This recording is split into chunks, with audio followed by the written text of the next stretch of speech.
संग्राम छिड़ा हुआ है और दिल्ली से लेकर के बनारस तक कोहराम मचा हुआ है। नरेंद्र मोदी पहुंचने वाले हैं आज शाम को, लेकिन उससे पहले बनारस में बहुत कुछ चल रहा है। मेरे साथ एक पूरा पैनल मौजूद है, उनके साथ बातचीत होगी, लेकिन उससे पहले बनारस में मेरे सहयोगी रजत राकेश टंडन बनारस के एक 5 स्टार होटल पहुंचे, जिस 5 स्टार होटल में बड़े बड़े बीजेपी नेता आकर के रुके हुए थे। रात भर क्या कुछ उनके बीच में चला, सब कुछ बता रहे हैं मेरे सहयोगी रजत राकेश टंडन।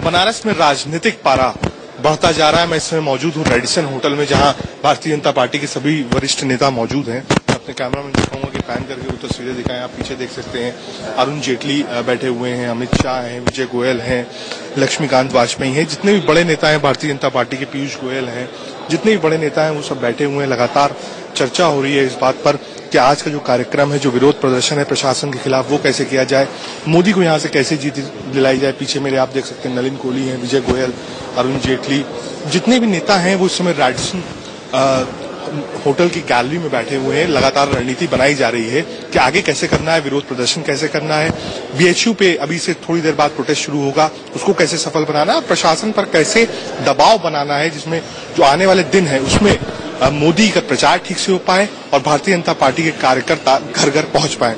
कैमरामैन अमित के साथ रजत राकेश टंडन, इंडिया न्यूज, बनारस।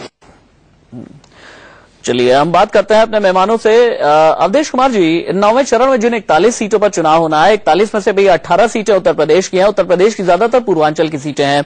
बिहार की जो 6 सीटें हैं उनमें से 3 सीटें जो हैं उत्तर प्रदेश के साथ में लगी हुई हैं। क्या आज जो भी होगा बनारस में उसका असर 12 मई को नजर आएगा पूर्वांचल की और बिहार की इन सभी सीटों पर?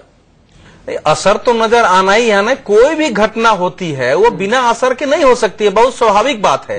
लेकिन प्रश्न यहाँ ये है कि ये असर पैदा करने की स्थिति वहां से किसने बनाई और क्यों बनाई है, ये मूल प्रश्न है इस समय। किसी भी, मैं समझता हूं नरेंद्र मोदी ने ही भारत या दुनिया के किसी भी प्रत्याशी को उसके स्वाभाविक रूप से वैधानिक तरीके से और आचार संहिता में रहते हुए चुनाव प्रचार करने के तरीकों का इस्तेमाल न करने देना, ये किस चुनाव नियम के तहत आएगा? देखिए, अगर चुनाव आयोग की यह जिम्मेवारी है, प्राथमिकता क्या है? सुनिए, प्राथमिकता क्या है, अपना चुनाव प्रचार करना या सुरक्षा? दोनों का उत्तर दे रहा हूं। अगर चुनाव आयोग के धारा में यह लिखा है कि उसको निष्पक्ष और शांतिपूर्ण चुनाव कराना है, तो ये केवल वोट डालने के लिए वालों के लिए नहीं है। उसका अर्थ ये भी है कि जो भी उम्मीदवार है वो बिना बाधा के, बिना भय के, निष्पक्ष और शांतिपूर्ण तरीके से, हर कानूनी तरीके से वो अपना चुनाव प्रचार करे। एक जहां तक सुरक्षा का प्रश्न है, तो सुरक्षा देना इस समय चुनाव आयोग और वहां के प्रशासन की जिम्मेवारी है। आप सुरक्षा के आधार पर किसी को चुनाव प्रचार से अगर रोकते हैं तो यह भारत जैसे देश की ही सुरक्षा व्यवस्था पर प्रश्न खड़ा होता है। यह हमने कभी नहीं सुना है कि चुनाव प्रचार में आप किसी की सुरक्षा व्यवस्था के कारण उसको रोक देंगे।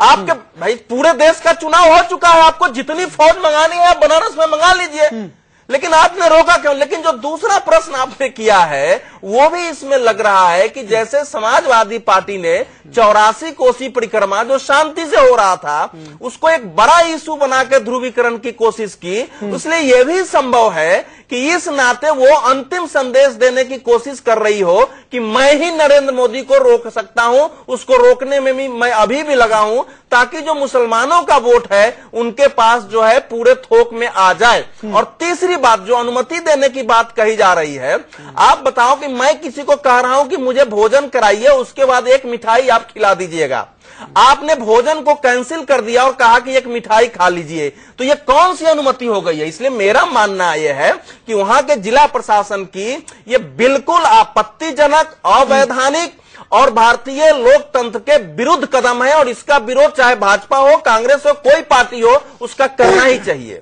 एनके सिंह जी, मुझे ये बताइएगा, जिस तरह से कह रहे हैं अवधेश कुमार, उनका ये कहना है कि समाजवादी पार्टी ने ये दिखाने की कोशिश की भैया मुस्लिमों के असल ठेकेदार हम हैं, जो इलेक्शन जो है ध्रुवीकृत होने वाला था, जहां पर ध्रुवीकरण होने वाला था, वहां पर हम नरेंद्र मोदी को रोकने जा रहे हैं, और ये करके प्रशासन के जरिए समाजवादी पार्टी पॉलिटिकली इनकैश करना चाहती है। बीजेपी किस तरह से पॉलिटिकली इनकैश कर रही है ये आपको नजर आ ही रहा है, लेकिन खुद ये कहना है, अभी कुछ देर पहले मायावती को हम ये सुन रहे थे कि इस कदम के जरिए इलेक्शन को हिंदू मुस्लिम सांप्रदायिक रंग मिलने जा रहा है। आप भी इत्तेफाक रखते हैं इस बात से?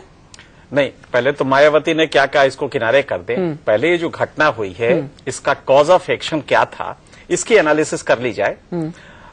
सबसे बड़ी बात है राशिद कि इसको थोड़ा और व्यापक कर दे, जैसे सुधांशु जी ने कहा कि इसको ट्रिवियलाइज ना करें। ट्रिवियलाइज नहीं हो रहा था, इसको थोड़ा और व्यापक कर दिया जाए। ये बिल्कुल सही है कि भारतीय संविधान में फ्रीडम ऑफ एसोसिएशन, हम कैंडिडेट की बात नहीं करते हैं, हम इवन इंडियन सिटीजन को जो फंडामेंटल राइट है हम उसकी बात करते हैं, उसको और बड़ा कन्वर्स कर देते हैं।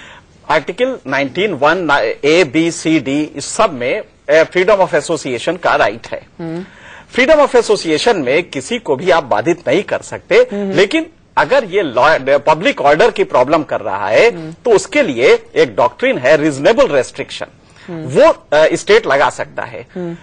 डीएम साहब ने ये रीजनेबल रेस्ट्रिक्शन लगाया, ये उनका मानना है। उनका ये कहना है कि साहब इतना बड़ा कांग्रेगेशन, इतना बड़ा अगर गैदरिंग आएगा जो कि बेनिया बाग के 80,000 की कैपेसिटी जो प्रूवन है कैपेसिटी, उससे बड़ा हो जाएगा, तो रिटर्निंग क्राउड कुछ भी हो सकता है उसमें, क्योंकि वो उन इलाकों से निकलेगा जहां पे कम्युनल क्लैशेस के इंस्टांसेस रहे हैं। मैं इसको खत्म कर दूं तो अगर टाइम हो तो? जी जी प्लीज। ये इंस्टांसेस हैं, पर जो सबसे बड़ी बात है, ये रीजनेबल रेस्ट्रिक्शन लगाने के पहले देखना पड़ेगा कि एलिमेंट ऑफ रीजनेबलनेस है कि नहीं। आपने एप्लीकेशन ऑफ माइंड किया, अपना दिमाग लगाया भी है कि नहीं? क्या आप 1-1.5 लाख के क्राउड को, माफी के साथ आपको रोकना पड़ रहा है, आप अपनी बात पूरी करेंगे। शीतल राजपूत के पास में चलते हैं। शीतल राजपूत के साथ में बीजेपी नेता विजय सोनकर शास्त्री मौजूद हैं। ओवर टू यू शीतल। बिल्कुल राशिद, मेरे साथ बीजेपी के केंद्रीय नेता विजय सोनकर शास्त्री हैं, बनारस के रहने वाले और कई दिनों से बनारस में कैंप कर रहे हैं।